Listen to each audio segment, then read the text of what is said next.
Future Tense. Future Tense is a partnership of New America, Slate, and Arizona State University, and our goal is to explore emerging technologies and their implications for public policy and for society.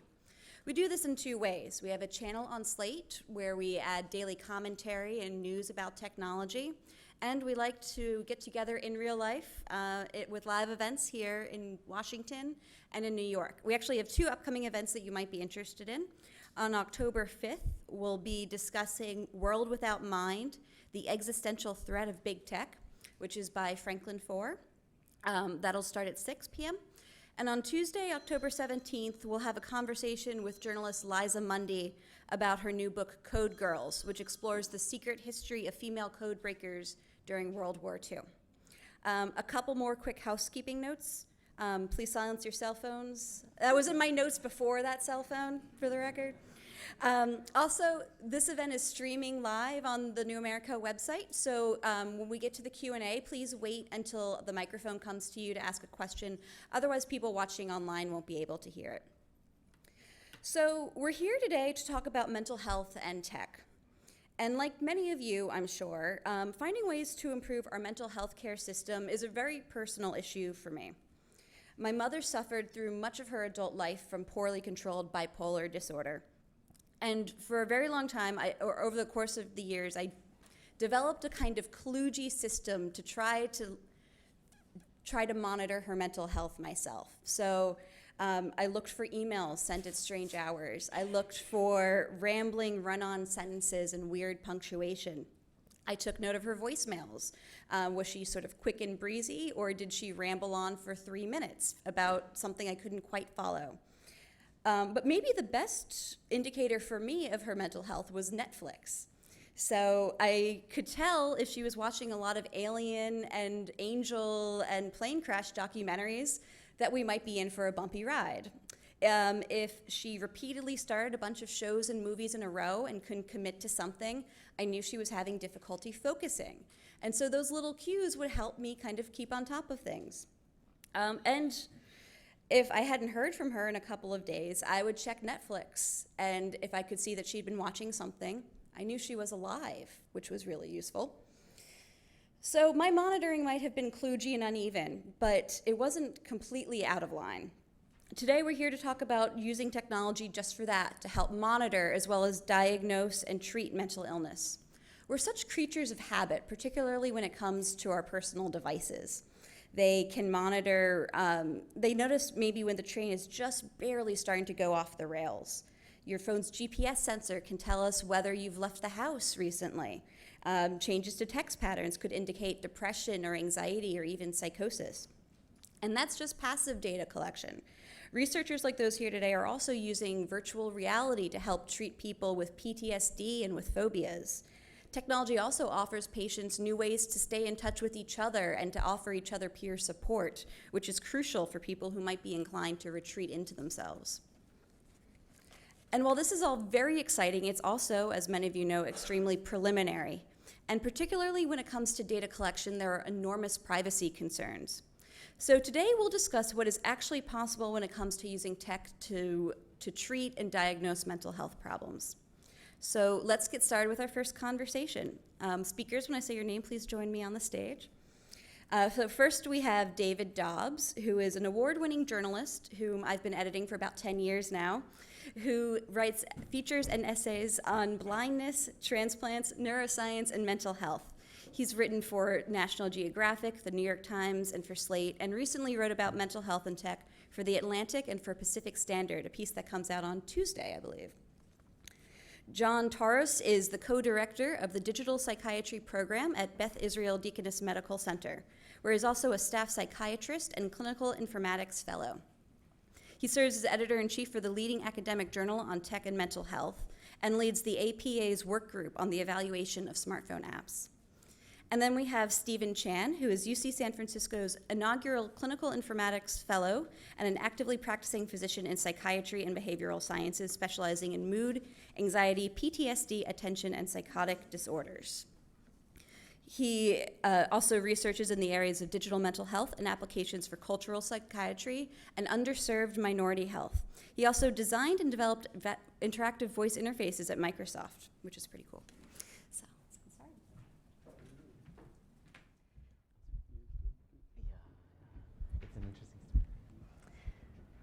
So I think to start off, John, I was wondering if you could maybe give us kind of a lay of the land. So what are the different sorts of technologies we're talking about here? Yeah.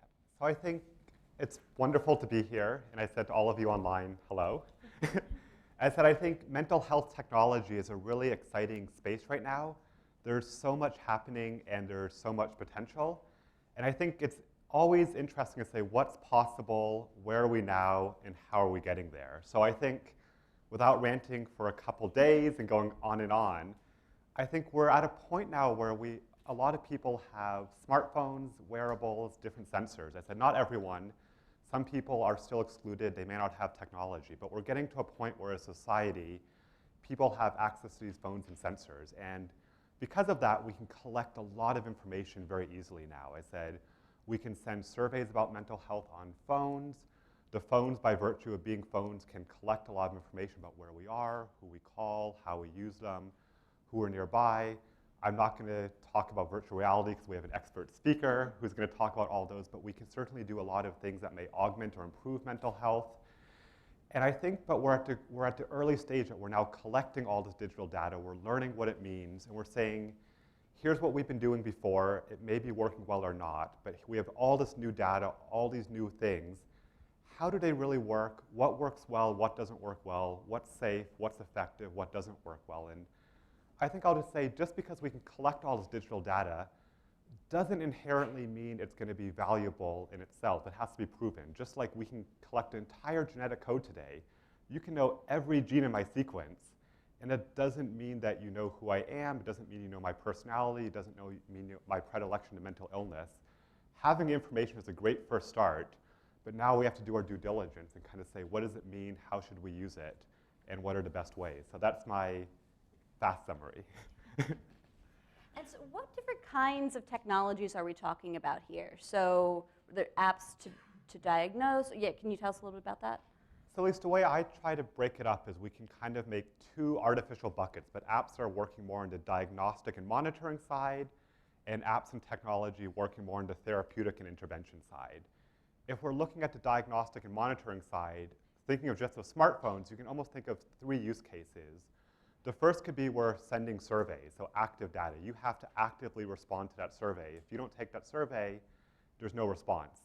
And that requires participation, and we can talk about later. If you send me a survey every day, I'm going to stop taking it eventually. Maybe that's just me, maybe that's human nature. We can also collect on this diagnostic monitoring bucket passive data, and by passive data we mean we can collect sensors from the phone. So we can the phone, by virtue of being a phone, knows where you are. By sending a text message, it knows that you were sending a message to someone. It may know how many characters it was. It may know that I'm calling the same person 20 times a day. It may know I'm not calling my mother enough. It may know I'm calling her too much. I won't disclose that. So there's a lot of sensor information, the phone being a phone. There may be this kind of idea of a digital phenotyping, a term that J.P. O'Nella coined, of kind of these digital biomarkers, these digital signals, digital fingerprints of what could be certainly happening. I said, again, just because we can collect those digital fingerprints doesn't mean that they're inherently going to be useful. There's a lot of work to kind of refine them and say what they could do.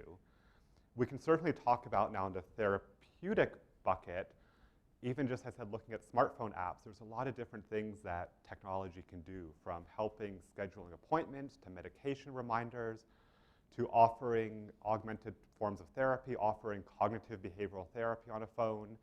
You could certainly offer mindfulness. I would argue if your smartphone is buzzing, telling you it's time to be mindful, get your phone out, just be mindful right now. You missed your mindfulness. That may be counterproductive, but it may work for some people. And I think that's part of the question is, who do we target these things to? Who's going to respond best to a technology intervention? Who is it going to be not useful for? I think overarching both buckets of diagnostic and monitoring, there's a question too of who's seeing your data? You're giving up a lot of personal data about yourself. You're saying, I may have a mental illness, I may take this medication, I may be in this location, this is where I sleep, this is where I work, these are my friends, this is my social network. And it's certainly, when you go to a psychiatrist, a therapist, a mental health office, you're protected. There's HIPAA, there's federal privacy laws that help protect your information. And I said a lot of times, these digital things you may be using don't offer those same protections.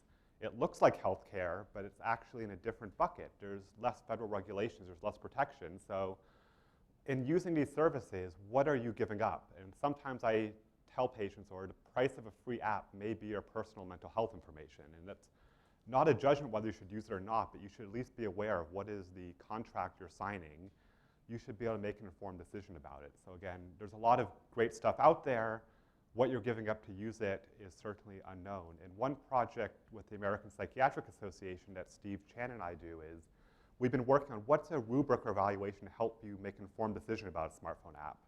So we're not going to tell you this app is good, this app is bad, because it depends on the situation.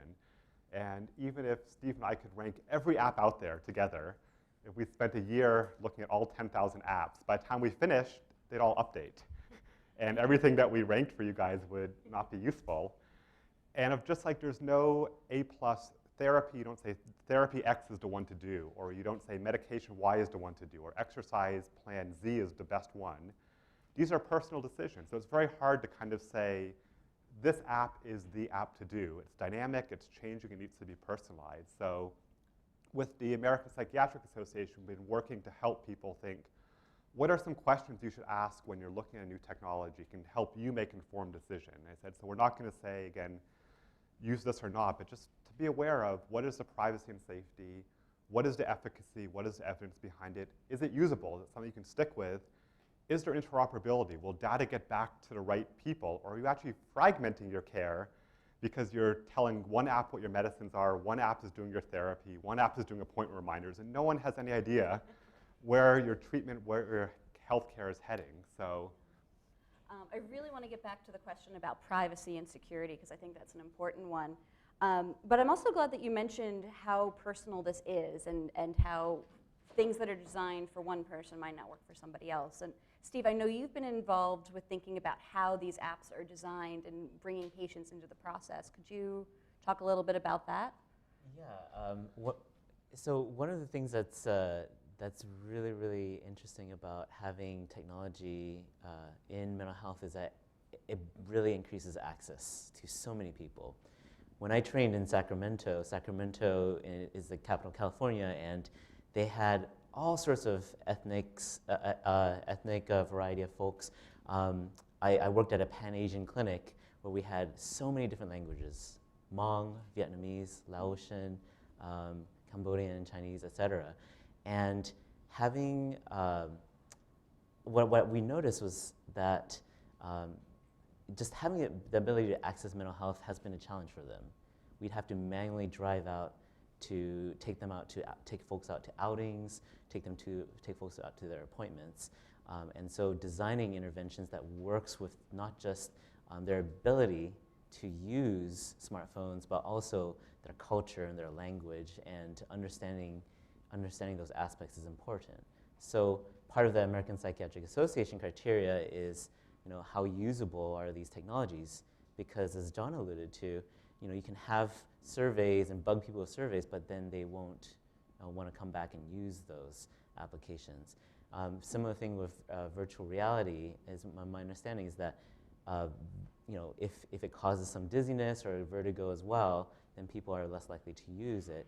But if it's usable and it's easy to use, and someone is helping them and coaching them to use the technology, then they're more likely to accept it. So having the usability piece is absolutely important for these apps and devices. Yeah, I mean, I think I read recently somewhere that India has 1.3 billion people and 5,000 psychiatrists. We have 25,000 psychiatrists in the US. So you can see how, as Tom Insel says in a piece that David wrote for The Atlantic recently, we can't get as many psychiatrists as we need. So, but I mean, I guess, I'm interested in what any of you think about this. How can you scale up what so far seems to be very small efforts?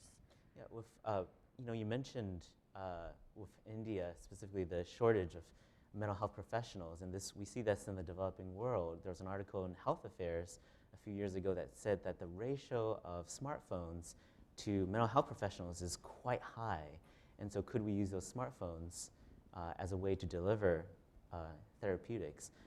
Another thing to consider, and I will just leave the audience with this thought, is that if you look at any sort of mental health professional, they do a whole variety of different tasks, such as not just scheduling someone, but interviewing them, diagnosing, assessing, then treating.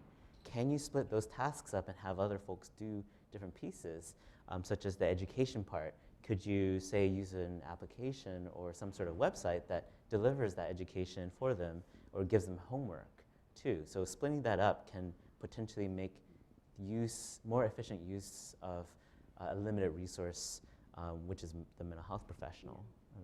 I don't know if that's been your impression with Dr. Insel's work? Or? Yeah, so Tom Insel, I wrote a profile of him for the Atlantic in the July issue, and he was for 13 years the head of the National Institute of Mental Health, and got restless partly because the work they did there, there was such a long lag and uncertainty whether the work they would do there would actually help patients.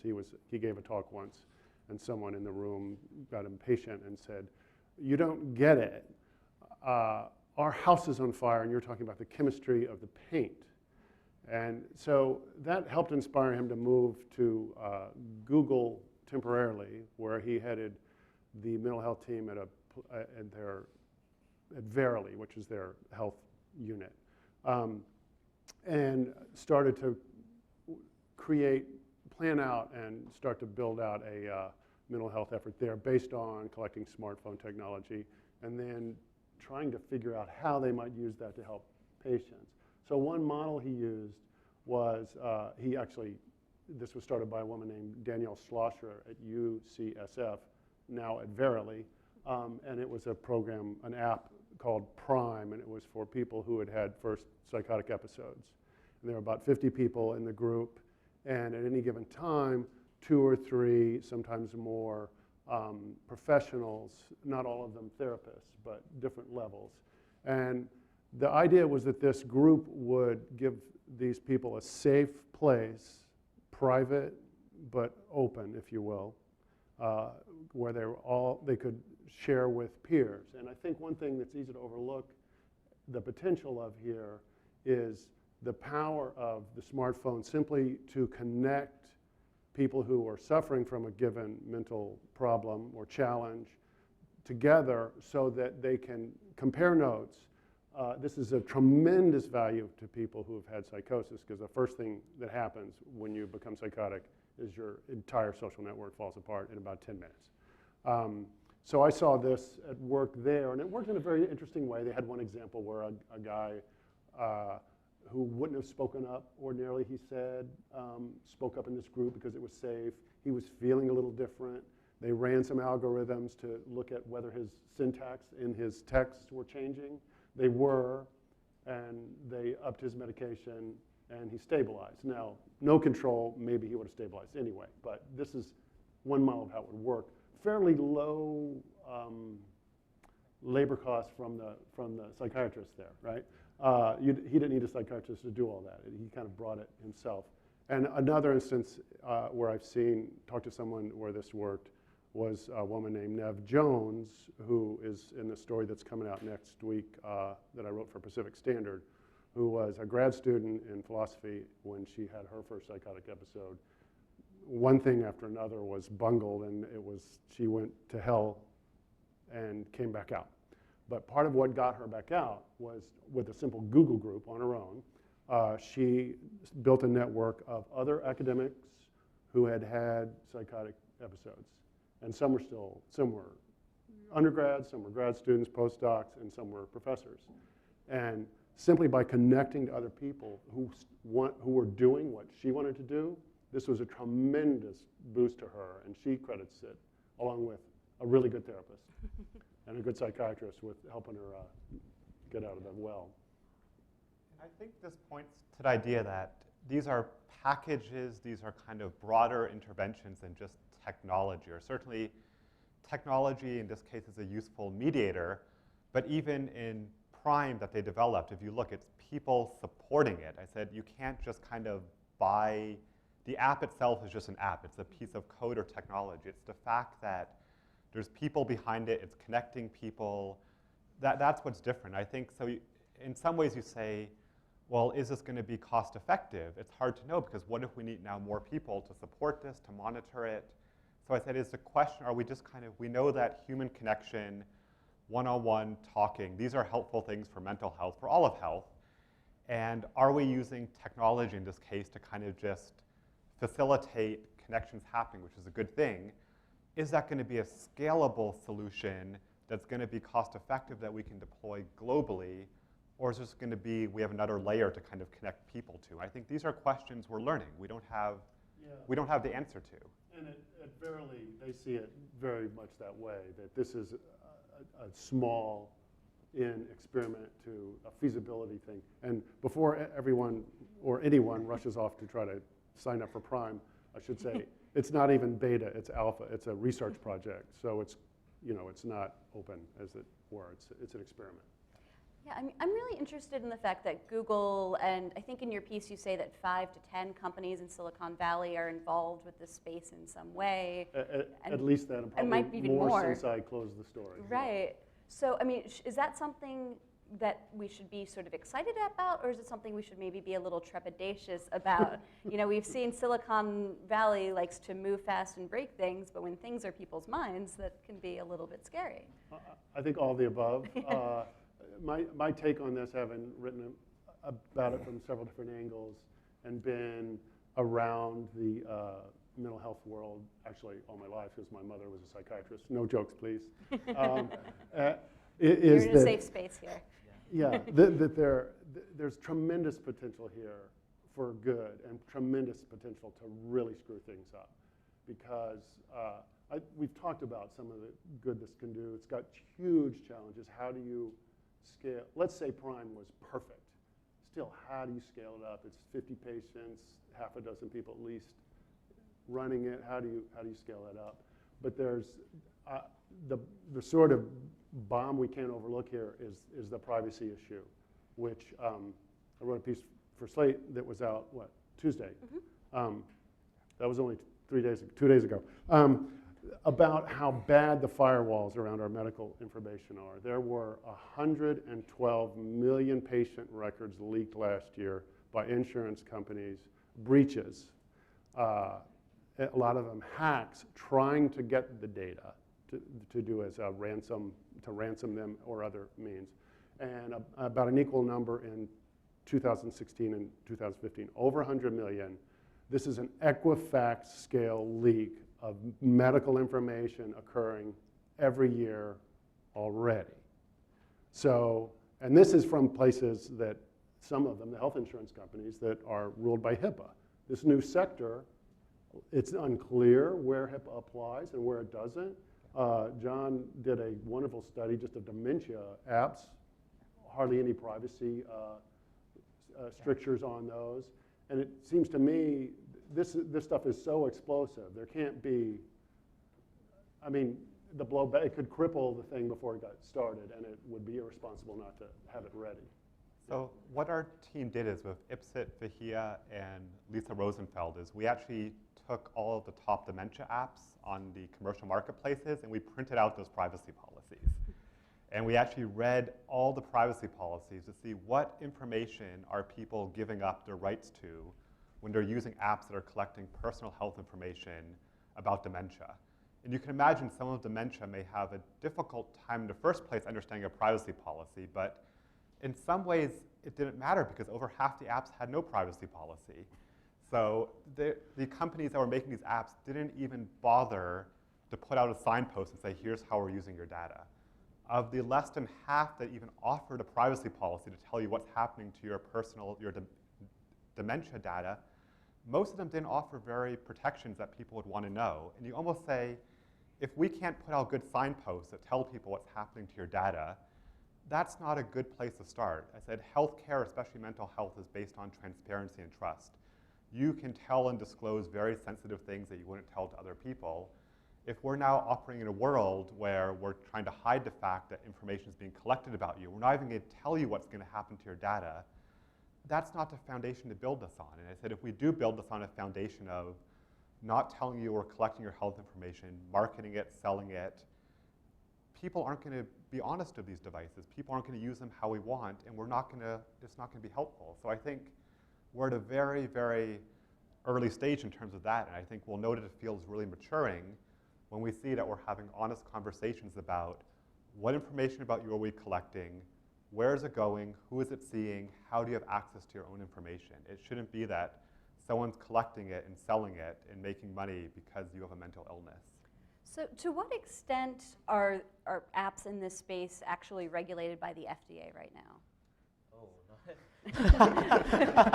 That's a very good question. Yeah. Right now, with these apps, the FDA is being overwhelmed with a lot of these apps. They've only been able to approve a handful of apps. In fact, I think only one app in the mental health space for substance use disorders has been approved in just a few weeks ago. Reset? I'm sorry? Reset? Reset, I think by Therapeutics. But since then, they've decided that they'll, instead of certifying individual apps, which we mentioned that these apps can change at any moment. It's not like a book where we can write a book and then publish it and it's frozen in time. If we review an app, it can continuously change, and there are all these different permissions. The walls are quite porous. So they instead are certifying the developers and saying, well, are the developers practicing things in a way that's sound and clinically helpful?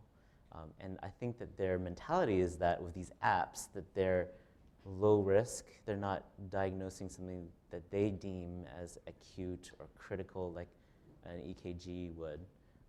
But at the same time, with mental health, I mean, John, you've seen some of these studies where apps would recommend things like, oh, if you're anxious, you should grab a bottle of alcohol, right? I think we've seen stuff like that too. Sometimes too, there's unintended consequences. We're using new technologies, new platforms to reach people. And one study of very good intentions was to help cut down on college drinking. There was an app.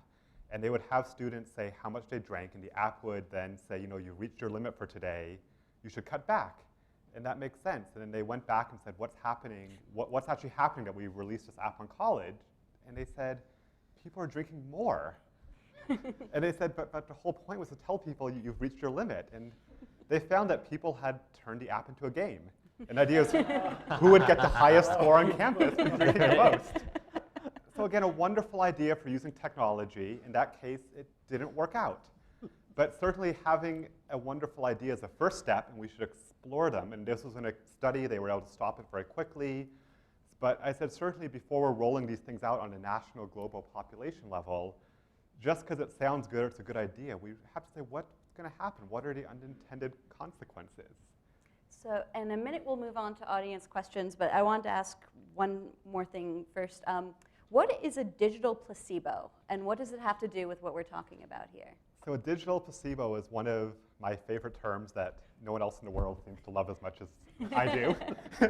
So we wrote about the term in Lancet Psychiatry a couple of years ago, and the idea is, especially in all of healthcare, but especially in mental health, behavioral health, there's a placebo effect. We realize that sometimes people get better because of the expectation of care and the expectation of treatment. And certainly when you are given an app, there's expectation you have a high-tech intervention, high-tech monitoring, sensors, big data, machine learning. These are things that we actually wrote about in the recent article with Patrick Staples talking about this. But the idea being that there's expectations, and sometimes the fact that you think you're using an app may make you feel better. And we actually published a meta-analysis of all the depression apps in World Psychiatry with Joe Firth. It's free to access online. And we looked at, if you look at all the apps that work on depressive symptoms, you can actually see that ones that have a randomized controlled trial, so ones that have a wait list where you just get nothing, and ones that have an active control, there's a difference. And by that I mean that the fact that if you have an active control, you feel better compared to if you have nothing. So the fact that you may have an app that's doing something, if you have a placebo app, you actually improve too. Your depressive symptoms get better. So I think it means that anytime you're kind of seeing improvements in these studies, or an app says we get you better, is it just the fact that there's expectations? And that's not a bad thing, but that means we really have to demand a high standard of evidence. It shouldn't just be that it made you a little bit better. It's how did it make you better compared to something else? How do you design a placebo app? can do things like just basically provide some sort of education or static text or something that isn't really that interactive. But placebo apps, you know, it's bare basics, right? Bare bones sort of things versus an interactive, highly interactive intervention that you can create with an app. But I think the key point is making sure that when you're comparing things, you're not just comparing you know, the app to nothing at all. So that's something to watch out for with these studies and these research studies. Something is always better than nothing, except that alcohol app in that case. Nothing was better. And I should mention too that, you know, as I said, so David and then John with a co-author, Patrick Staples, both wrote pieces for Future Tense in the past week about mental health and tech. And if you're interested in reading them, you can find them at slate.com/futuretense. Highly recommend. All right, I think it's time to move on to questions.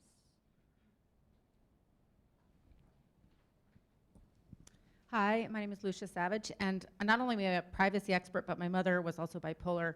So I had two questions for you. I'll just try to do them really quick. One is last year, HHS published kind of a definitive report for Congress on what's regulated by HIPAA and what's not regulated by HIPAA. And in this mental health space, that's particularly acute because there's this interesting interplay between state law and federal law. And I guess I'm wondering for the panelists, do you even know that that's out there? Because the government doesn't really have an advertising budget. So never heard of it? Anyone heard of it? You've heard of it. Yep, so we've read it, and it informed the work we did with the American Psychiatric Association because we kind of were able, that report outlines all the different ways that consumers or people looking at these apps may be kind of, let's say not deceived, but may kind of be giving up information they don't realize it, from marketing practices, how information is stored. So it's actually freely available online as well too. It's a white paper, but it's certainly a very good read. And I said, we'll be talking about it. Actually, we have a session coming up at the APA. We have a meeting called Institute of Psychiatric Services, IPS, and we have a workshop Steve and I are doing on smartphone app evaluation. That will be one of the slides, a picture of that. Second comment was for you.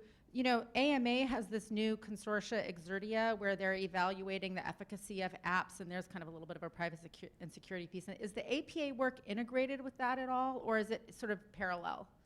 So right now, it's more parallel. I said, I think we actually have recommendations on, we actually have guidelines and questions that people can follow. I think the AMA work is a little more abstract right now. You can't actually bring something and kind of begin to say, does it, there's no questions to ask. So I think they're in an earlier stage. And a variety of associations and groups are working on these similar criteria. So the Anxiety and Depression Association of America, the ADAA, and there's also a coalition of technology in behavioral science, CTIBS. They also have their own criteria. So a variety of organizations are also looking at things in parallel with different philosophies. For the APA, it's primarily for clinicians, so we can say for clinicians, hey, here are some guidelines you can use. Some associations are doing things a bit more comprehensively, very rigorously. Some folks are doing things a bit more like a consumer reports style review.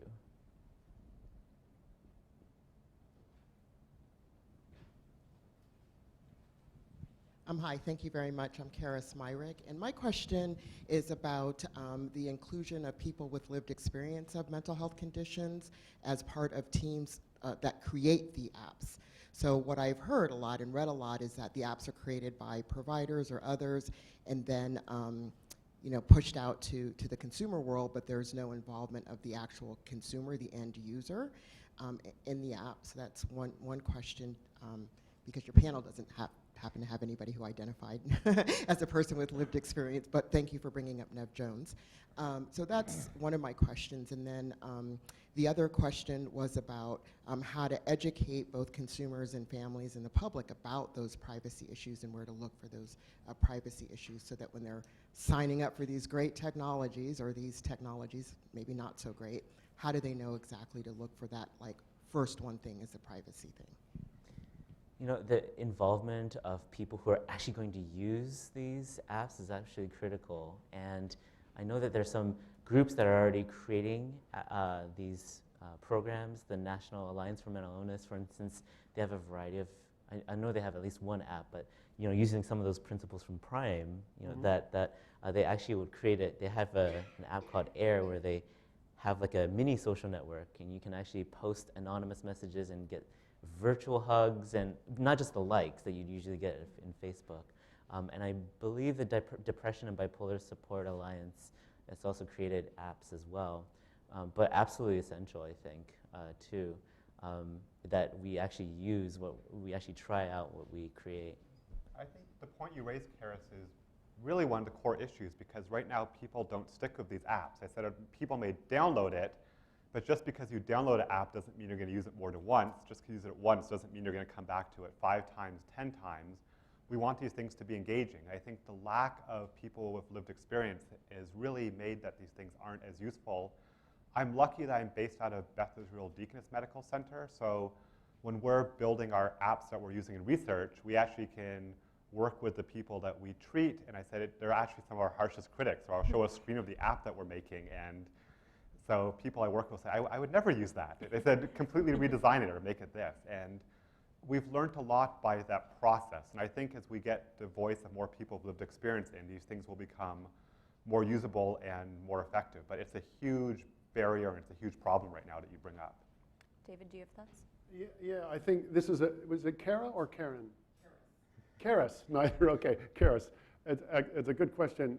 So this woman I profiled for Pacific Standard this is a huge thing for her and for most people with lived experience, which for those who aren't familiar with the term is someone who's dealt with a particular mental challenge, mental illness.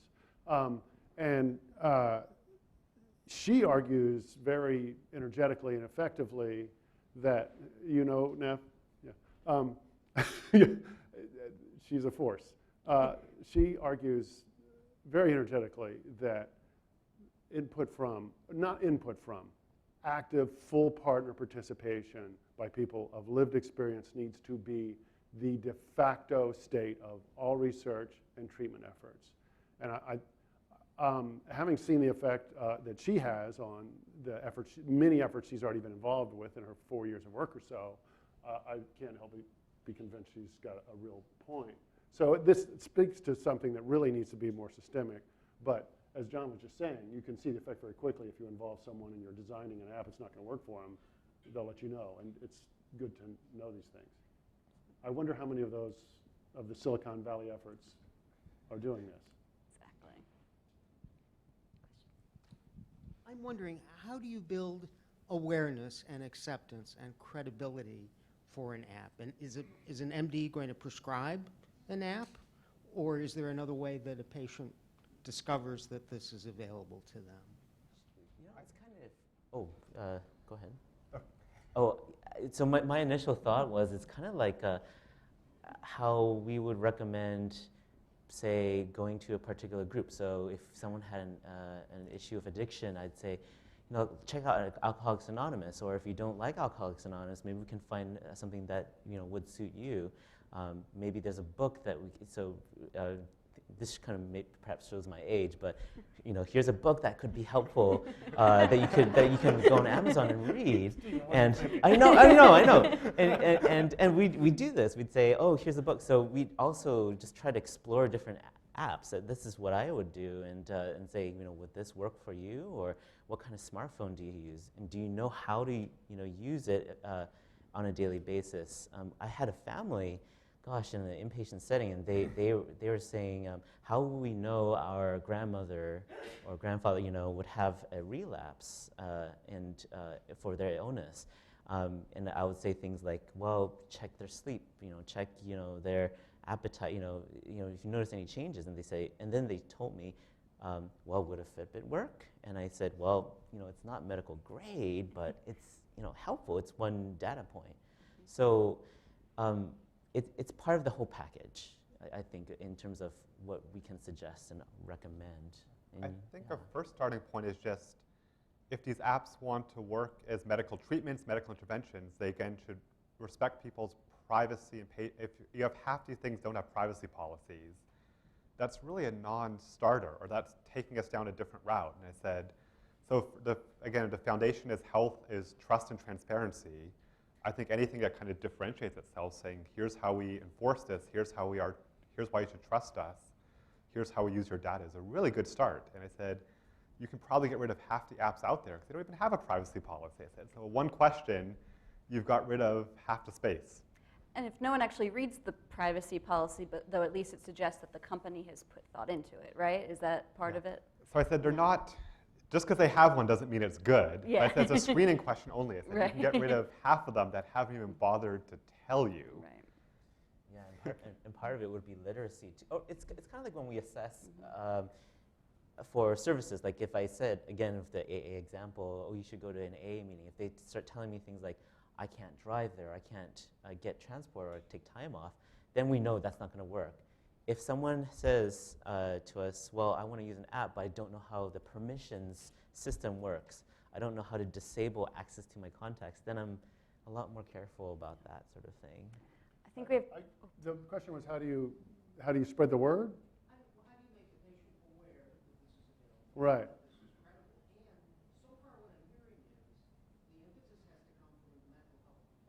Well, what I was just going to say, I think one way there's nothing better than hearing from a friend like you that something is great.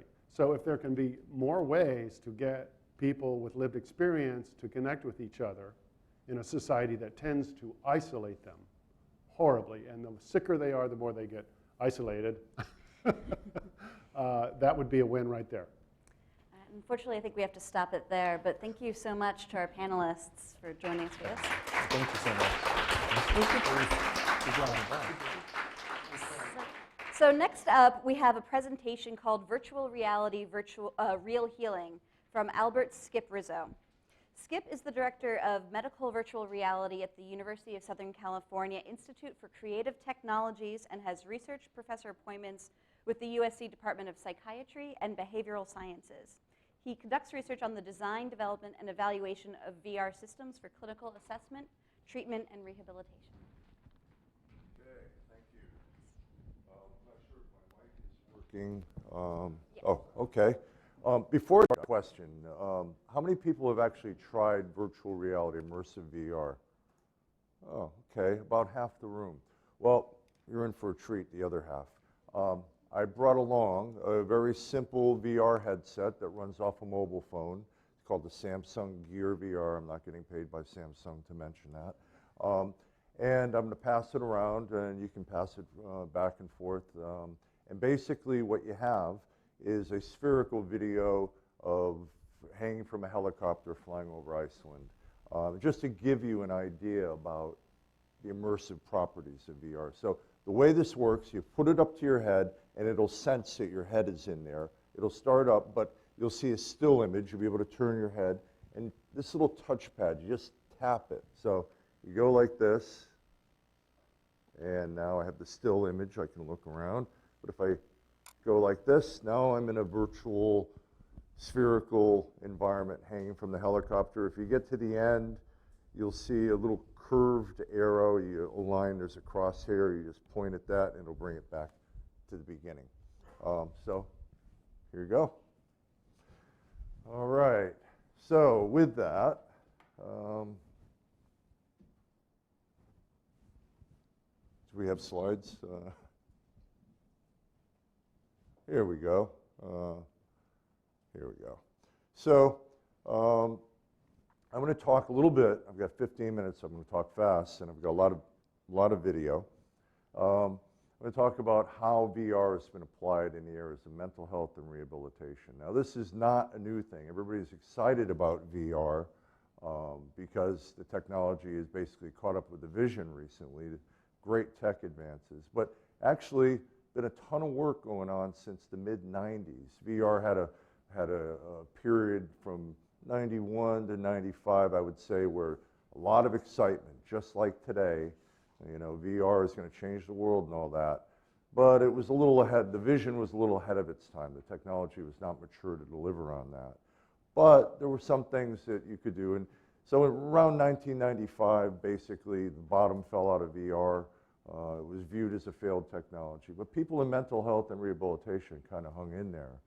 And consequently, over the years, the technology got better, and concomitantly, the research evolved. So probably of any application area for virtual reality, mental health and rehabilitation has the most evolved evolved scientific literature. So with that said, this is where I'm located at University of Southern California, and our lab, the MedVR lab, interdisciplinary group of folks. And over the years, what we've done is develop applications in psych, cognitive, motor, and virtual humans. I'll show a couple of clips here. Come on. Oh, there we go. Hold on, let me back that up. Having a little bit of a technical slowdown here. So this is a simulation that you would see in a headset like this of Iraq or Afghanistan that we've developed over the years for treating post-traumatic stress disorder in veterans coming back from these conflicts, basically helping patients to confront and process difficult emotional memories in a safe environment. For a point of comparison, oh boy, that's what it looked like about 7 or 8 years ago. You can see the advancements in the graphics. It's gotten much better. But in this case, we're not just treating PTSD with the simulation. We converted it to a cognitive test. So in a military relevant environment, maybe after a mild blast injury, you could assess a person's attention, memory, executive function within a simulated environment. So as primitive as it may look, it was useful for that. But our work doesn't just involve military apps. This is one for mental rotation assessment and training. My background is clinical psych and neuropsych. And so we wanted to develop, this is 1997, ways to be able to test and train people's mental, cognitive, visual, spatial abilities using a non-immersive but highly interactive VR simulation. Under here, what you have is similar to wearing that headset. That's what a child sees as they look around in a virtual classroom. This was developed to test kids with attention deficit hyperactivity disorder. So it's an assessment tool where the child would have to pay attention to what's going on the blackboard, but meanwhile, distractions, teacher going to answer the door, kid in the back through a paper airplane, school bus going by. So a controlled stimulus environment for assessing attention under a range of cognitively challenging conditions. Next one is in physical therapy using a Microsoft Kinect. You can capture that user's movement. She's not wearing any markers or anything like that. The camera's capturing the movement, putting it on that little avatar, and now she can interact in a game-based environment as a way to make the very boring and repetitive activities of physical or occupational therapy, say after a stroke or a brain injury, more fun and engaging. And this is all off-the-shelf consumer products. So it's not, just a domain of research labs. This can be put into the home, so you can push more of this therapy into a home environment, get people to do it at sufficient levels. We know that doing physical rehab matters. Problem is people don't do enough of it to get the gains. So now taking that same technology and using it for a different purpose, Cerebral Palsy Foundation asked us to make computer games more accessible to children with severe motor impairment. So this little girl, first time she's ever played a video game in her life, because she didn't have the motor capability to operate a gamepad or a keyboard or whatever. And the only movement that she had real volitional control was this movement. She could do this reliably. So the camera's tracking that movement and emulating the action of a gamepad, so she could play this little shark jump game. We've now evolved this so we can do things with, say, the full-on Xbox. So say a racing game, a car racing game. Say you're in a wheelchair. If you can shift just a little bit in that chair, you can steer the car. You lean forward, you can go fast, you lean back, you can slow down. Now, moving into the virtual human area, come on. This is a virtual patient for training clinicians. Can we turn up the volume a little bit? Well, my wife told me she thought I should talk to someone. She's been pretty concerned about me since a soldier suicided on base last week. Did you happen to know the soldier? Yes. He wasn't a friend, but I met the Marine once or twice. He seemed normal at the time. I guess I'm afraid I might end up like him. Do you have any plans to hurt yourself? No. It certainly crossed my mind, especially lately. I just need it all to stop. Sometimes I can't handle it. So what you're seeing there. Well, I'm not a real person. Hold on, let me back him up. You know, is that the USC School of Social Work, a system for training novice clinicians how to conduct a clinical interview, and in this case with a possible suicide assessment. And I always like to say it gives novice clinicians a chance to screw up a bunch with a virtual patient before they get their hands on a live one. So we're doing this now with medical students with a wide range of patients. We've got a whole toolkit for this. This guy uses that same kind of AI technology, but was built actually in 2011 for the military as a healthcare support agent. Service members coming back from Iraq, Afghanistan, they don't want to see a shrink. You know, it's like, I don't have any problems, but they're having issues. So they could go online and interact with this guy, the sim coach, and ask questions about PTSD in a conversational mode. Get a little bit of advice, do some light screening assessment and get advice. Maybe at the end of a conversation, character might say, hey, it looks like you're having some problems. If you want, I can pop up a website on the side. You can punch in your zip code and a list of providers in your area will pop up. So I'll just let him introduce himself real quick. Well, I'm not a real person, if that's what you're asking. But I'm based on the personality and experiences of real soldiers and Marines. I'm still just a piece of software, but I'm getting better all the time. So hopefully I can be a helpful piece of software to talk to. Now this is going beyond, I've got 5 minutes left. This is going beyond just military now. We're doing it with the USC Counseling Center. We've got a whole series of apps that leverage this kind of a software architecture. But generally, when you look at VR, going to the definition now, it's a collection of enabling technologies, whether it's a computer or the computer on a smartphone. Interface devices, ways to track the user so you can interact, and display technology like what you're trying there, or a big screen, all with the idea of building simulations that are controllable, that you can put people in. I prefer the more human-centric definition, just more natural way to interact with computers and extremely complex data. And if we look at the history of human-computer interaction, maybe it's time we went beyond just limiting ourselves to a mouse and a keyboard for an interface with the power we have. In mental health and rehab, this is the best metaphor, I think. Aviation simulation. Just like an aircraft simulator would serve to test and,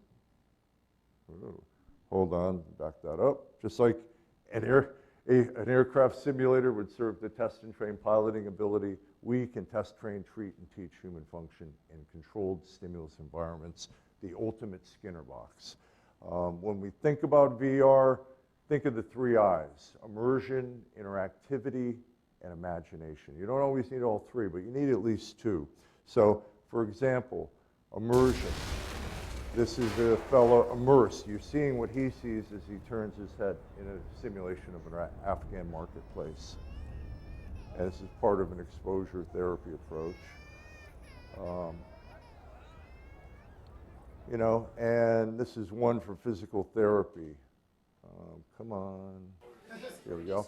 A little sensor on the front of the headset capturing hand movement in real time and allowing that captured hand movement, what you see in the stereo pair there, to interact with graphic objects.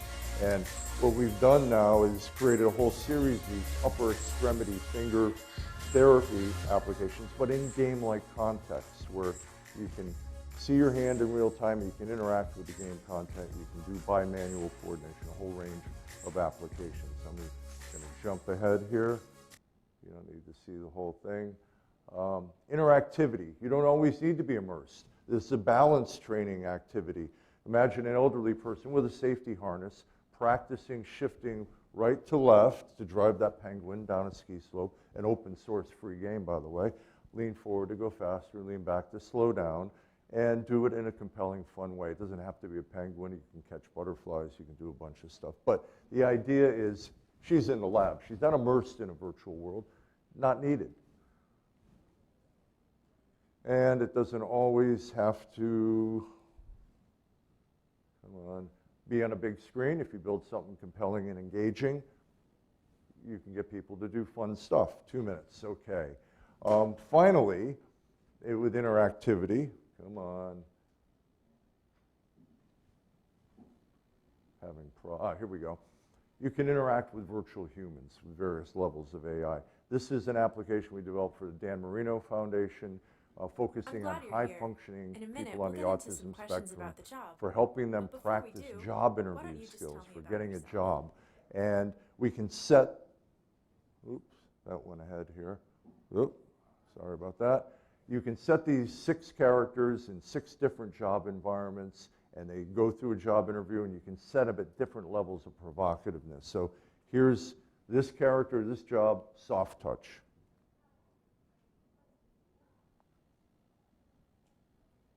I'm glad you're here. In a minute, we'll get into some questions about the job.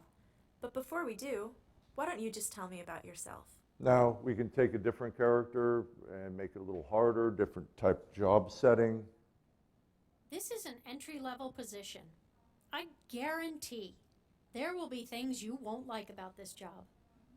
That said, what's the most important thing you think you're looking for in a job? And she can get crankier. This is just for showtime consumption. And here's a little bit more on that. The different characters, the different backdrops, and you'll see a user talk about their experience, and I'll be just about done. And here we go.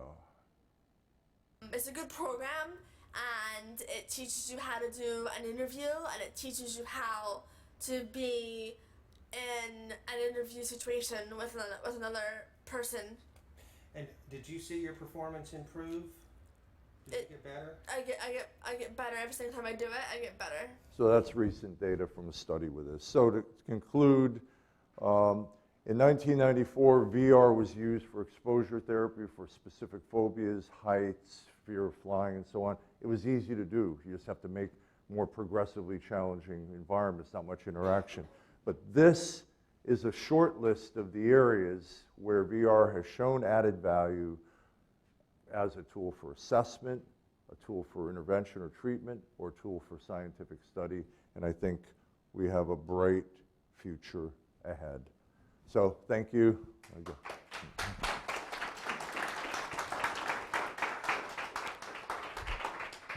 Thank you so much. So we're going to segue now to our second panel, which is how computer science is reinventing psychiatry. So Skip will be joining us again. And then next we have Manman Chowdhury, who is an assistant professor in the School of Interactive Computing at Georgia Tech, where she leads the Social Dynamics and Well-Being Lab. Her research interests are in the area of computational social sciences and questions around making sense of human behavior as manifested via our online footprints. And then next we have Sarah Feinberg, who is an instructor in the Yale Department of Psychiatry. She's a psychiatrist with clinical work in public psychiatry. Her patients are people who are underinsured or uninsured in the New Haven community. She's particularly interested in novel approaches to quantifying social learning as it occurs in interactions, with her work focusing on borderline personality disorder. So this will be sort of about how, not just how technology is influencing the way we treat mental health problems, but even how we think about psychiatry. So Sarah, I'd love to start with you. What exactly is computational psychiatry? Different things to different people, I would say. But I'll give you an example. Maybe this will help. So we're going to take now a slightly deeper dive into thinking about the problem of understanding mental health and responding to it. And one of the things that this will do is talk a little bit about the chemistry of the paint, where we started this morning, but also challenge us to move faster on understanding that issue so that we can make use of it and keep the house from burning down. So I'm interested in a condition called borderline personality disorder, which is a sort of devastating disruption of social interaction, which leads to a host of other symptoms, but essentially, I think, is rooted in difficulties in interpersonal communication and perception, which can lead to immense suffering for the afflicted person. And so it seems obvious that then we would study the way that someone interacts with someone else. But most of the studies that have looked at social interaction in borderline personality disorder have shown a person a photograph, usually a black and white photograph of a face, and asked, what is this person feeling? What's going on with them? And I just feel so unsatisfied. And I think most people with borderline and other mental health conditions feel so unsatisfied with this as a way of understanding interaction problems.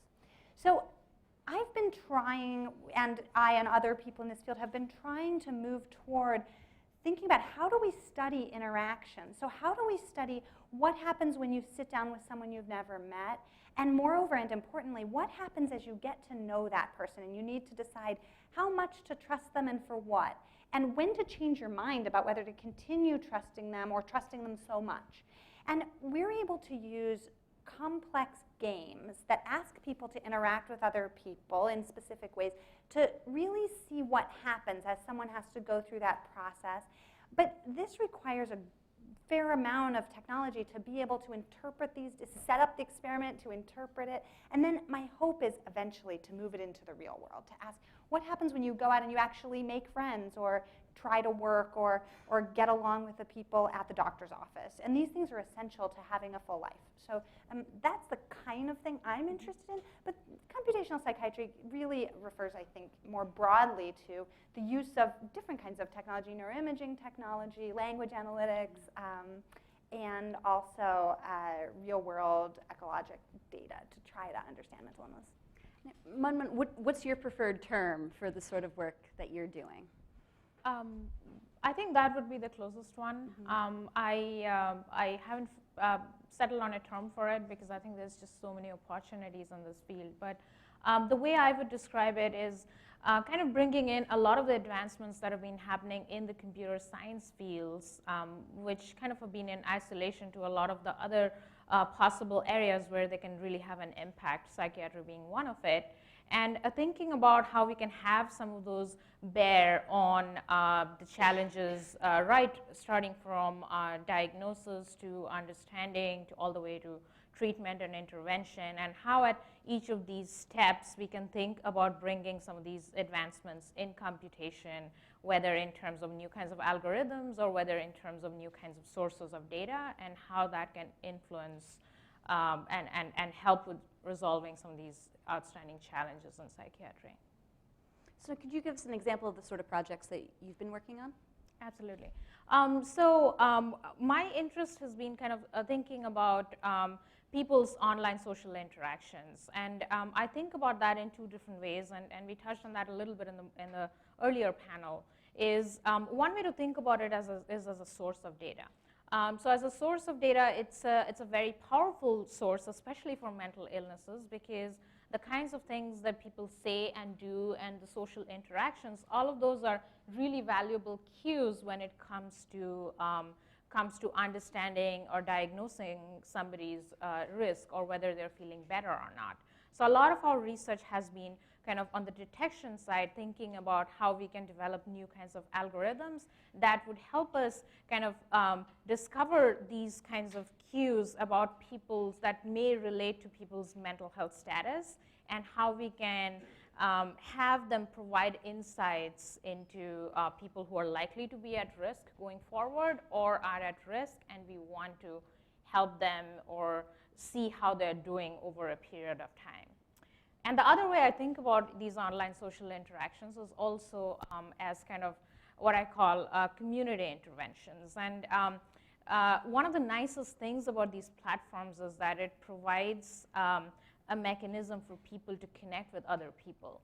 And there are all kinds of unintended good consequences of those possibilities. One of it, a very good example, are support groups. Online support groups are wonderful, and especially when it comes to something like mental illness, it can be really, really powerful because a lot of them provide a safe space that we also talked about earlier, and also it being very stigmatized for individuals who are not comfortable talking about these issues in other settings, find a way to express those thoughts and express those feelings and emotions to an audience who are very likely to understand them because they have either been through that personally or somebody that they know, very close friend or family, is experiencing that. So I kind of think of it both in terms of these online interactions as a way to understand these mental illnesses, particularly in terms of their interactions and language, and then also in terms of how they can be instrumented to provide support and intervention. Now, and Skip, your work is a little bit different from what Sarah and Munmun are working on, but I mean, obviously there's a lot in common as well. I noticed in one of your bios you said that your goal with virtual reality is to go beyond what is available with traditional 20th century tools and methods.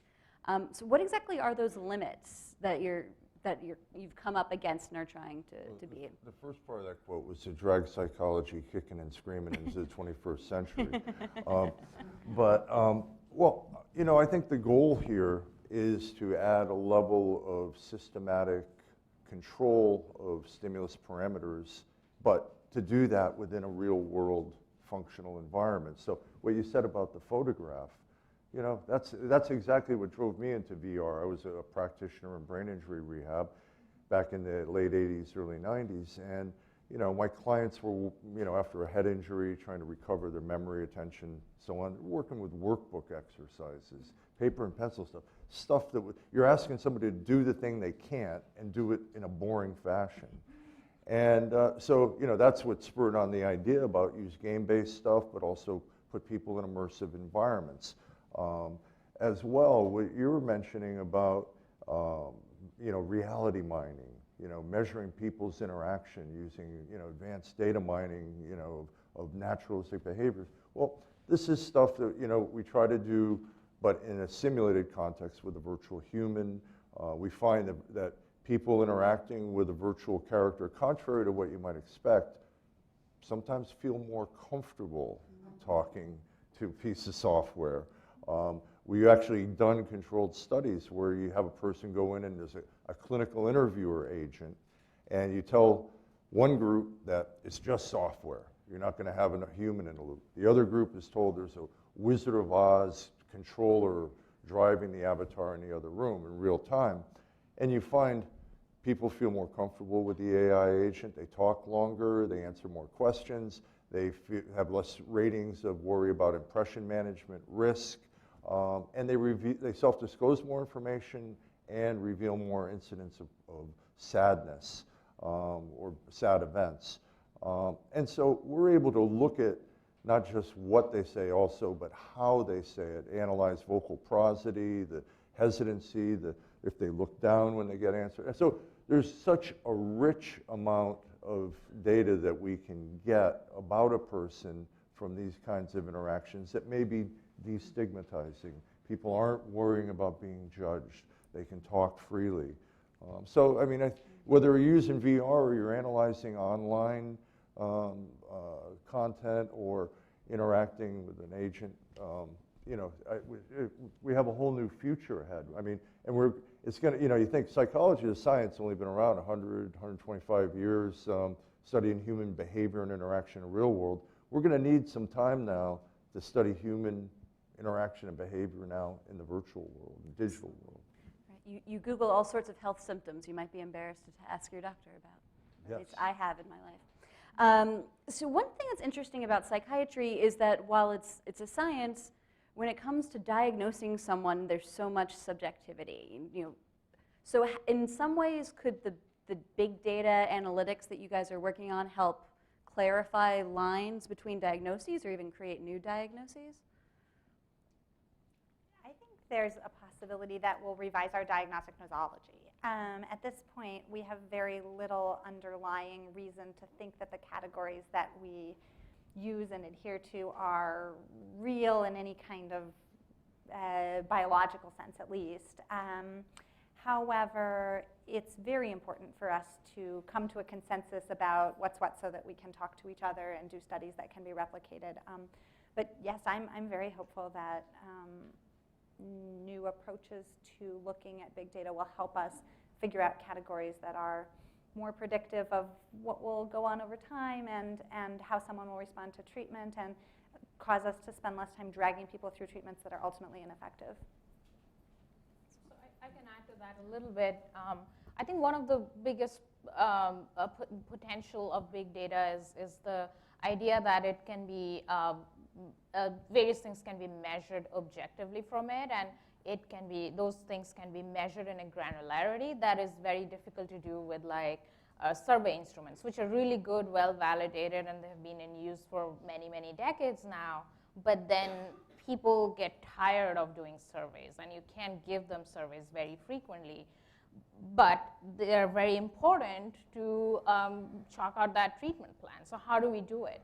And that's where the big data and all of the things that can be had from big data can be really powerful, because without the person being actively engaged, you can gather some of those measurements in a granularity and a longitudinal fashion, and to even use them to do predictive stuff. So like forecasting things that are in the future that haven't happened. And that's kind of one of the biggest potential of these kinds of methods. Right, and you've worked with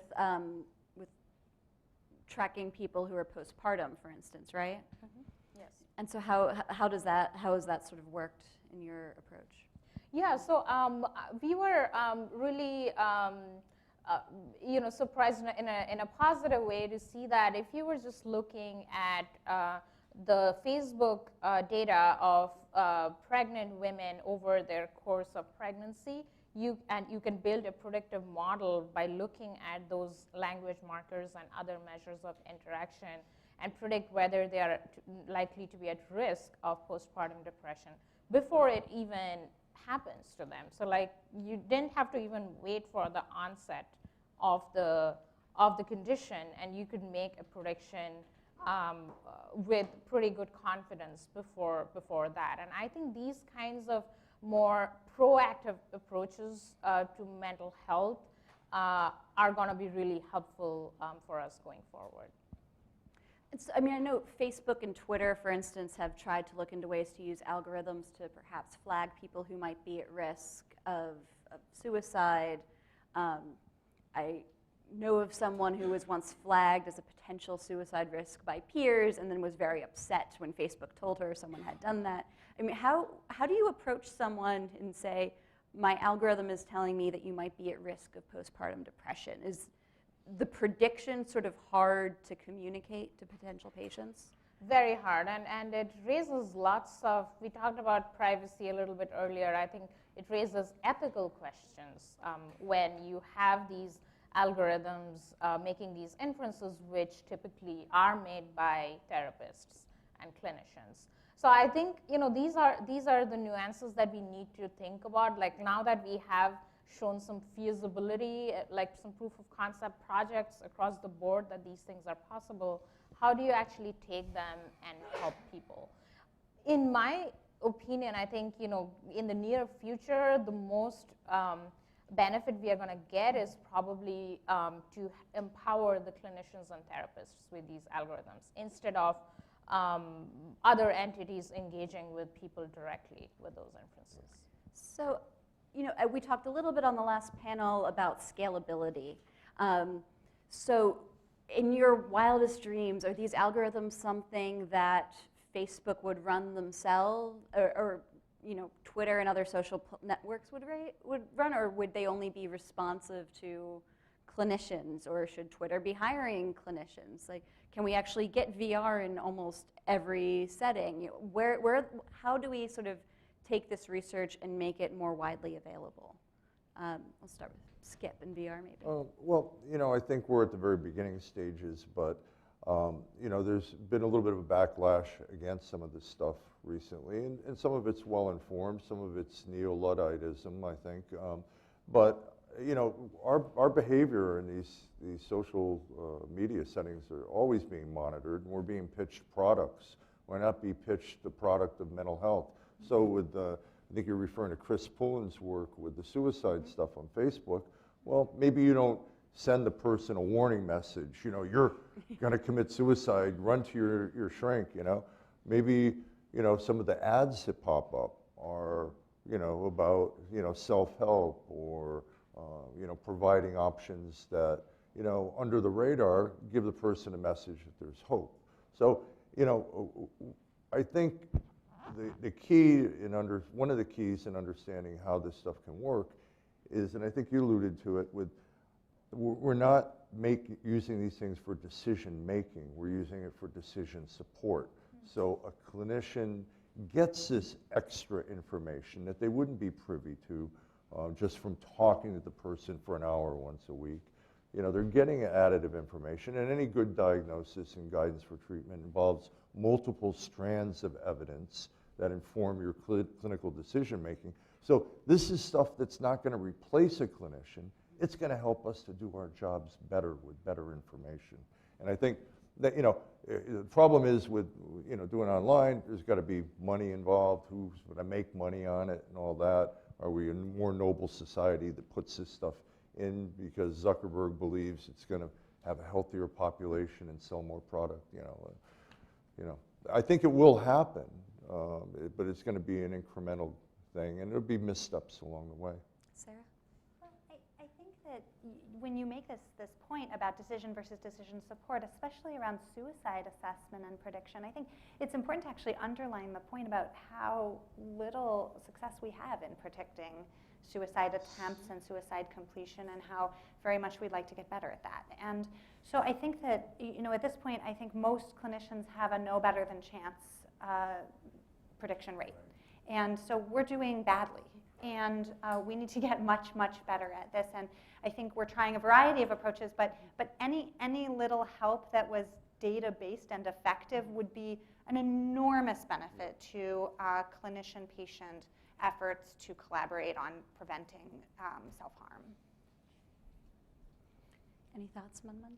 Absolutely. I think I emphasize the word empower here. I think it just echoed from all of the panel members. I think we are not saying that clinicians are no longer needed, but rather how can we empower them? And it would actually tackle some of the scalability things that we talked in the morning panel as well, that there are so few therapists, and using VR and using big data to kind of help them look at more cases in a limited amount of time. I think that would really be a promising future.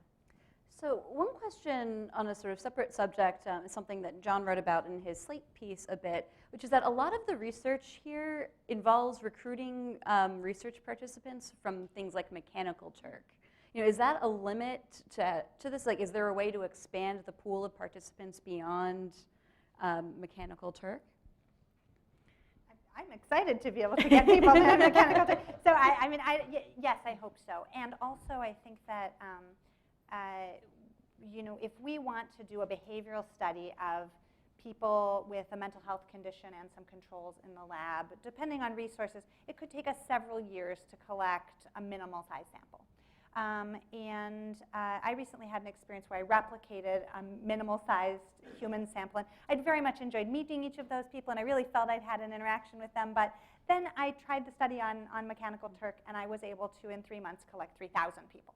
And that changes the confidence I have about my conclusions. And I'm able to, by using several different self-report surveys that examine the same construct, really get a sense that I really am studying people who really do have this condition, and who, and I can collect language data from them, and I can do psychological tasks. And I think the idea would be to, go even bigger, get my task into an app that we can deploy much more broadly, or at clinical settings across the country where clinicians maybe have seen and diagnosed the people in real time. And I think there's an idea here of not just deploying therapeutics, but also deploying research so that we get a much broader sample, and people who might not be on mTurk, or who might, of note, it does seem like there's a really pretty robust clinical population of people on mTurk, perhaps because mTurk's a good thing to do if you're having a harder time.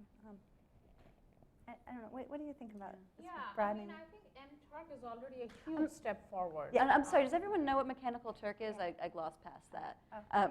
Would one of you like to explain? So one of the problems that we have is sort of growing our database of people who would like to and are able to participate in studies. And there are various things that keep people from participating in studies, getting to the lab, hearing about the study, feeling well enough to come in, feeling well enough to come back, wanting to meet psychiatrists or come into a mental health hospital, for goodness sakes. So Mechanical Turk is a large user community on Amazon.com that anybody with a credit card can become a member of, and there are, I think, millions of people participating now, and they're all over the world, but you can restrict the task that you need done to people based on various attributes: gender, previous participation, geography, age, and it is excellent for doing big jobs that need to be done by people. So say that a simple thing would be, say that you need to identify a certain object in photos that's better done by people than a computer at this point, and you have gazillions of photos and you want to get it done quickly. You can put this task for a small amount of money on MTurk, and lots of people will try it and do it, and you can get duplicates, and you can get the task done in a few days, when otherwise it would have been impossible. And so running a psychological task now, 100 people will do it in an afternoon and you're done. And that's a miracle. And how much would you say someone gets paid to do the test? It's like cents, right? This is a point of controversy. Okay. So some MTurk workers, there's a large community of MTurk workers who feel this is work and should be paid at minimum wage. And some people do agree to do that. I would say general pay is probably more like 50 cents to $1 an hour. I'm sorry, and Munmun, back to the point you were making before. We missed that point, so I'm glad that we brought up what it is. Yeah, so I think these kind of crowd marketplaces like Mechanical Turk are already kind of revolutionizing a lot of fields where typically we have had a model where people would come into a research lab and would do studies. So I think these things are gonna get bigger and bigger going forward, and also again, going back to online resources, that's another place where we can get access to otherwise harder to reach populations, which would be difficult from a research study perspective. I think with Mechanical Turk would be great. The ultimate big data thing would be to look at a user on that and be able to access all the previous data that they did, or have them take baseline tests so that you have some quantification besides age and gender. We use Craigslist to try to solicit people to come into the lab sometimes for our normal control group, comparing with clinical populations. And we have to do screening, when they come in, because a lot of times the Craigslist people are not necessarily in the category of the normal control group. We did a study looking at anxiety, PTSD, and depression, and we had to do, when they came into the lab, we assume they're normal, they're going to be contrasted with patient groups, but we have to have them do screening tests. And a lot of people that are kind of professional Craigslist research, sometimes they're a little shaky. No offense if you're one out there, but so. But this may be another place where technology can help us. Like one group that I work with pushes surveys to people ahead of time, right? And we don't then trouble them to spend their time to come into the lab. We don't spend an afternoon doing an assessment if we're able to look at those results, and it gives us a first pass. So when you guys look at media coverage of the kind of work you're doing, what sort of concerns you? What do you think that people are starting to misunderstand about this field? I can say a couple of words on that. So I think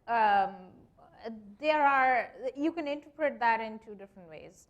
I think there is a lot of enthusiasm in the press that computational psychiatry is a thing, that computer science can indeed revolutionize mental health and other challenges that are still outstanding pretty much all over the world. But there's also this over enthusiasm can also signal some things that are not true. So I think we are, like I said, we are seeing a lot of things that are possible, but I don't think these technologies are in a place where they are a part of the clinical paradigm. I mean, that is a little while away.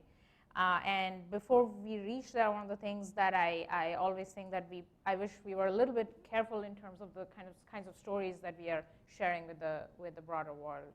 That's something I noted. I mean, and you've seen the hype cycle come and go with VR. Yeah, I think if you, as brought up in the last panel about awareness, the media is great for this. On the good side, two of the first levels of breaking down barriers to care is awareness and anticipated benefit. You can have the best treatment in the world, but if people aren't aware of it and don't think it's going to help them, they're not going to access it. So media does a good job of that. But by the same token, sometimes nobody wants to hear that, just like journals, nobody wants to publish the negative findings, and nobody wants to cover, unless it's a horrific negative finding that you publish. So the media looks for success stories, and that's good, and it builds awareness and positive anticipation. But sometimes there's things that when I get interviewed and get a big media hit of CNN or Washington Post, something, get a ton of calls the next day. Where can I get this PTSD treatment? Or I get a kid with autism. It's like, whoa, this is a research study now, and we got some preliminary data that's real positive. And sometimes that gets left out of the story, Or if you're doing anything with a virtual human coach or, a healthcare guide or concierge, if you will, it gets written up, a virtual clinician, virtual therapist. It's like, no, we're not there yet. Or not even yet. But, it's just a rough and tumble part of it that I think in the end, ultimately is good. It's getting new ideas into the public consciousness, but you have to temper it sometimes. My apologies on behalf of the media. No, apologize for. Did you have any thoughts on that?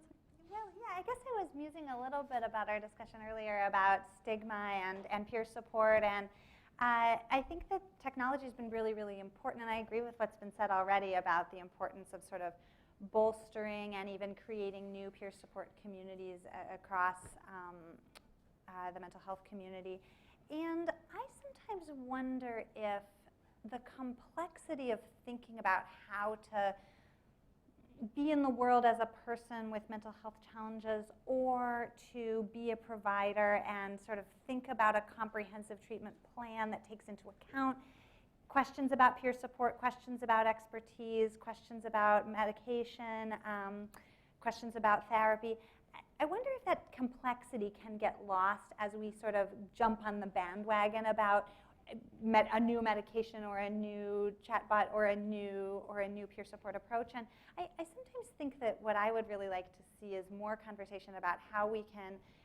I really, really loved your question because you asked, where can, as I understood it, where do peers and people with lived experience fit into and integrate into research studies? Not here's the research and here's the peer support somewhere. And I think sometimes there's a false wall that it's really our work to be taking that apart. And I hope the media can help us with talking about how the efforts we're doing to do that and how we want to do it more and better.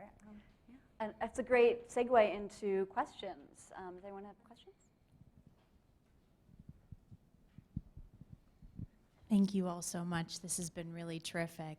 My name is Jessica, and as someone who was a former NIMH research fellow, currently develops products for the American Psychological Association, also worked in startups and venture capital, everything that you've talked about today has really resonated. So in working with a lot of technologists, I found that they can tend to overestimate the ease with which therapists, psychologists, psychiatrists can find these types of products, services, technologies, and also the ease with which they can understand them. Because just speaking in generalities, they are people who have spent most of their life in the social sciences, not necessarily learning how to be fluent in technology. So what do you see as sort of the communication gap that needs to be overcome in terms of developing that fluency, and also where are the places that they can look to sort of find these studies, these technologies, if it's not already sort of in their sphere? So really, really important question, and I find myself thinking about them too, coming from the other side, the technology side. I think there is indeed not enough avenues for the two communities to intermingle. I mean, this is an exception. I'm so grateful that this is happening.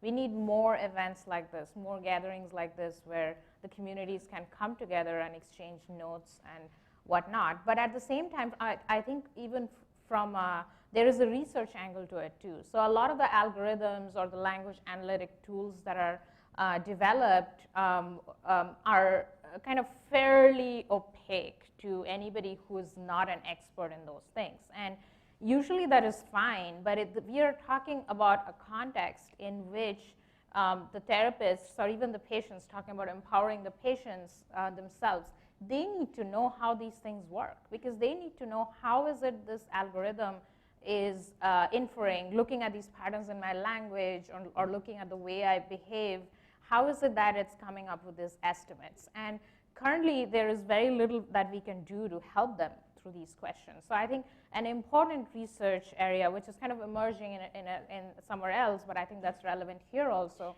it's called machine learning interpretability. So how can you incorporate transparency, interpretability into these kinds of technologies so that the people who are, at the end of the day, are the people who are going to benefit from them, they can understand and they can trust these technologies in a real scenario. Sarah, Skip, any thoughts? You know, I think your point is well taken here. That how do you go from bench to bedside? You know, and how does the investment community drive something so people make money at the same time they're funding work that is advanced? I think we really need to be very basic here and say, you know, what does the science tell us? What's the extant literature in support of some of this stuff? I mean, in VR, I mean, in the last 2 years, there's been more VR mental health startups than in the previous 20. And a lot of them come out of the game ecosystem, game developers, you know, seeing that this might be a hot area. And it's like, well, in that ecosystem, you build a cool game, people like it, they pay to play, and you're a success.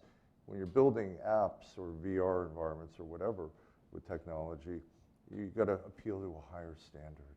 You know, you need the data to support what you're doing.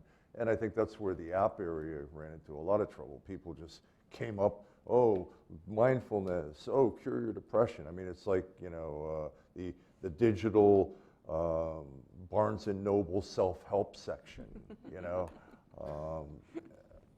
You know, for better or worse, I mean, we can't, we just have to, VCs have got to look at the data. Other questions? Amitha Gao, I'm with the Cybersecurity Initiative here at New America. Thank you so much for your thought-provoking remarks. I'm wondering if we could look forward maybe 10 or 15 years, and if the panelists could offer their vision of a best-case scenario as it applies to their own work, or more broadly of the technology integration with your work, and if you feel like it, maybe offer a worst-case scenario, and if you have time, what would be the sign points along the way that we were heading down one of those directions? Who wants to start? One thing we didn't touch on this morning that I'm excited about is real-time feedback. This has been done for quite a long time in terms of biofeedback, so attaching the equivalent of a lie detector to someone and measuring their sort of excitement or upset as they do various things or exposed to various things. We're starting to move into doing neurofeedback, and I think we're on the edge of doing real-time feedback about language analytics. I think the language stuff is particularly exciting because it's at least from a physical perspective, non-invasive. We would want to be cautious for all the reasons we've discussed about the psychological and ethical intrusiveness. But I think real-time feedback is one exciting direction which may yield faster results and may help with things like in-the-room modulation of therapeutic alliance, which we know to be the strongest predictor of therapeutic success in psychotherapy. Trouble, I think we've talked a lot about trouble this morning in terms of access to unreliable tools and leading people down potentially destructive paths. I think that one of the things that expertise may provide, and partly through training, but also through being really someone outside of the situation, is the ability to help someone know, are you someone who's likely to benefit from this particular kind of situation, or are you likely to be hurt? One of the ways that the condition that I'm interested in, borderline personality disorder, was initially diagnosed was that people actually got worse in the therapies that helped other people.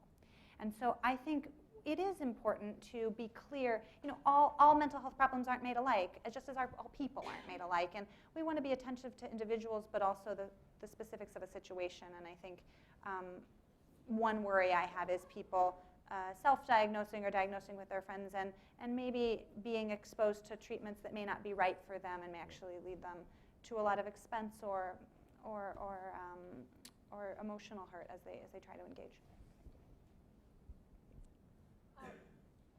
So I'll quickly add, I think in terms of a positive vision, I see that 15 years down the lane, hopefully we'll be a little bit, we'll have a more proactive attitude to helping people instead of a reactive ones. And I think that'll be a game changer in this field, especially talking about adverse outcomes like suicides. At the same time, one of the challenges is also that if we are, if technology is such it becomes such an integral part of the paradigm, then a risk that we run into is, we talked about people gaming technologies. Sometimes it's intentional, but sometimes it can be unintentional as well. For instance, if somebody drops using all of these technologies and our entire system is dependent upon looking at those cues, then we kind of lose that person, lose contact with that person, and that can be really dangerous. So I think what is important to balance is to take what is the most powerful about these technologies and use them to bolster and make the current paradigm better instead of using it as a replacement. I think the bright future is the integrated use of a lot of these technologies, kind of all put together. The current generation who grew up with an iPad in their hand at 3 years old will come to expect this being part of their healthcare, and that's all good. And technology is making it in our area with the VR.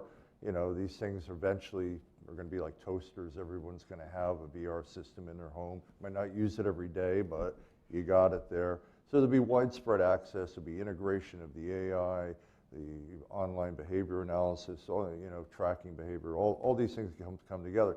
The downside, I think, is what you said, is that it may lead to a tendency for people to think they can self-diagnose and self-treat. And I recently wrote a piece with the IEEE AI framework for ethical use of technology, and that is the primary concern, I think. It's sort of like if you get arrested for something and you decide to defend yourself, not getting a lawyer. The old saying is, he who has how does it go? He who defends himself in a court of law has a fool for a lawyer and a fool for a client. Well, I think it's no less important for self-diagnosis and self-treatment. I think you still need well-trained professionals to guide the use of these things. You can push more independent use, but I think it still needs to be supervised by a practicing clinician, a well-trained clinician. We may have time for one more question. Oh, we don't have time for one more question. I'm sorry. Speakers might be around for another minute if you. But thank you all so much for coming. We really appreciate it.